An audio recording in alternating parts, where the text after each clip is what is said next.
We looked at this example where there was this class of 40 people, and initially everybody in the class has decided that they are going to sit in the library and complete that assignment which is pending on Wednesday. But then there were these two people who decided to do the assignment a little bit later and go outside and enjoy. And then we looked at, since the payoff with going outside and enjoying is higher, slowly people in this class, they start flipping and more people decide to go outside and enjoy. And then we ask these three questions. Where will be this stability? So when this network is changing in this sense, the decisions of the people are changing. So initially everybody wanted to sit in library and study, then these two people want to go outside, then maybe some four people want to go outside, and so on. So what happened at the end? What is the convergence? Whether at the end everybody has decided to go outside and enjoy, or these two people has kind of looked at other people and they also decide to sit in library and study. That is, at the end everybody sits in the library and study. But there was a third interesting possible outcome we have looked at, and it was the class gets divided in two parties. So one party wants to sit in the library and study, and other party goes outside and enjoy. So in which scenario can this third case happen, that the class gets split in two parties and one party sit in library and other party go outside? So here I would like to take you back to a chapter on weak ties which was in week 3 and compare what's happening there. So in the chapter on weak ties we studied about communities. So assume that this class has two really strong communities, community 1 and community 2. And this was in community 1 that these two people decided that they are going to go outside and enjoy. Slowly people in this community start changing their decision, and slowly this entire community wants to go outside. But we still have this another community, let's say C2, where everybody still wants to be in library and study, and then there is this weak tie between these two communities. So in this community C2, currently everybody is going to library and study. So how will people here start changing? So this weak tie, if we look at this person here, let's say Ram. So Ram is the one of the endpoint of weak tie, and somehow if Ram gets convinced to go outside, then maybe people in this community also start flipping and change their decision. But you see, changing Ram's decision is difficult because Ram is here and most of the Ram's friends have already decided to sit in library and study, and there is only this one tie where this person is going outside and enjoying. So you see, this community has kind of trapped this phenomena of going outside inside itself, and the decision doesn't easily get passed to this another community. So there are these two communities, one is going outside and enjoying and another sits in the library and study.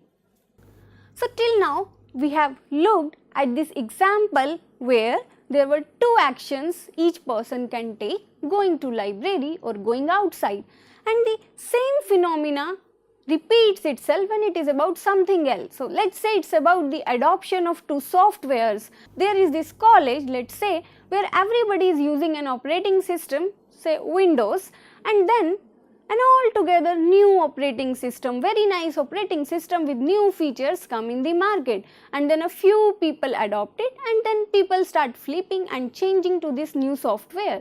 So this is the diffusion phenomena which happens in almost all the cases. But do you see a problem here? The problem here, when any new technology diffuses on a network, the actual problem is with getting started. So in the beginning, when the entire population is using Windows, it's risky for somebody, for one person in this population to adopt this new operating system and start working with it. That is, since it's risky, so people, they resist adopting a new technology or a new innovation. Let me give you an example. So the example is very fictitious. Let's say a scientist from NASA comes to your school and he has a big time machine with himself and he invites any one of you. He says that I invite one of you to come sit in my time machine and maybe go back in your life, change something about it or do something. This might give you a very fruitful result, but I ask you, will you be daring enough? Will you take that risk of going inside and then sitting in his time machine? No, probably no. Nobody will come forward. But now imagine a world, a highly technical world like we see in Hollywood movies, Matrix.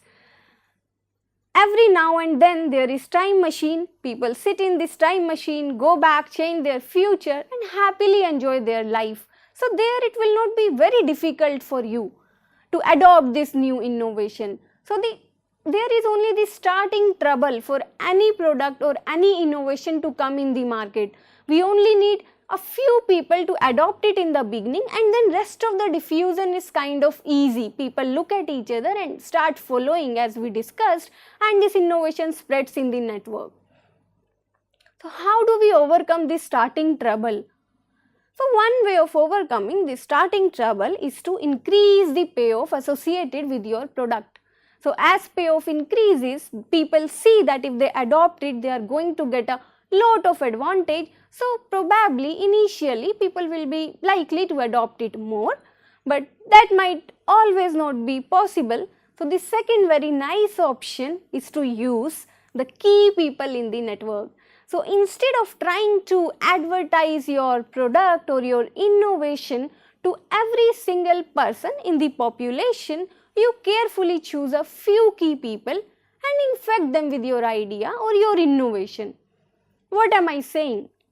I am saying that let's say you want a new bike, a new bike in the market probably which all of your friends are having and you want to look cool in your college and you want that new bike. Should you really go and convince your sibling or should you go and convince your mother? Actually no. Whom should you be convincing? You should be convincing the head of your family, your father.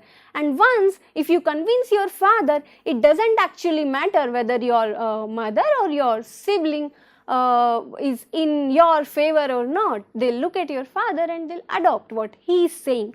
So similarly, in a network, if you want to advertise your product or your technology, choose those key people. So that's why this is the reason why we see a photograph of Shah Rukh Khan on the Chyawanprash box or the photo of Amitabh Bachchan on the Navratan Tel and stuff like that. So this particular thing is popularly known as viral marketing. So given a network and given the people in this network, identify this bunch of key people if you convince, your product gets spread really very fast.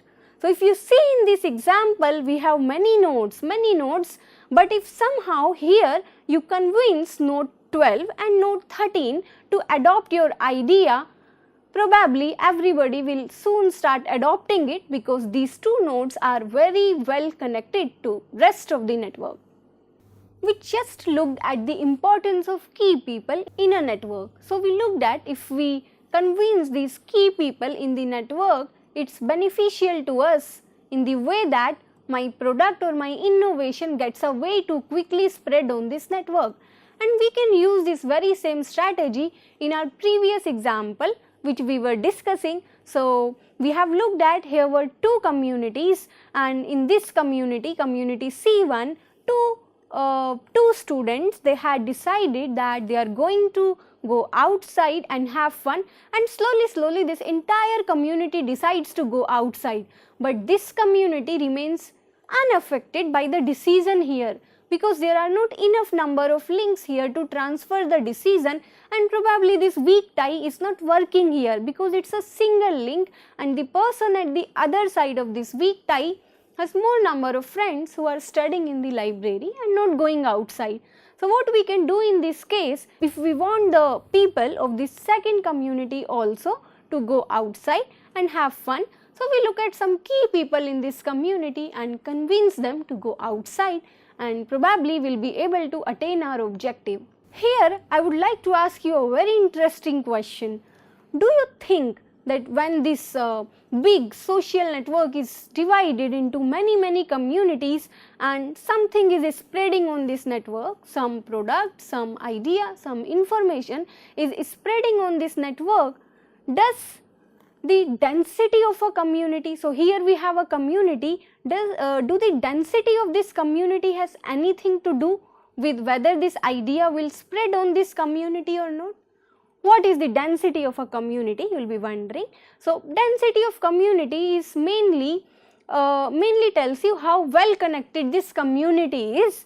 Mathematically speaking, it is the ratio of the number of edges which exist in this community divided by total possible number of edges in this community.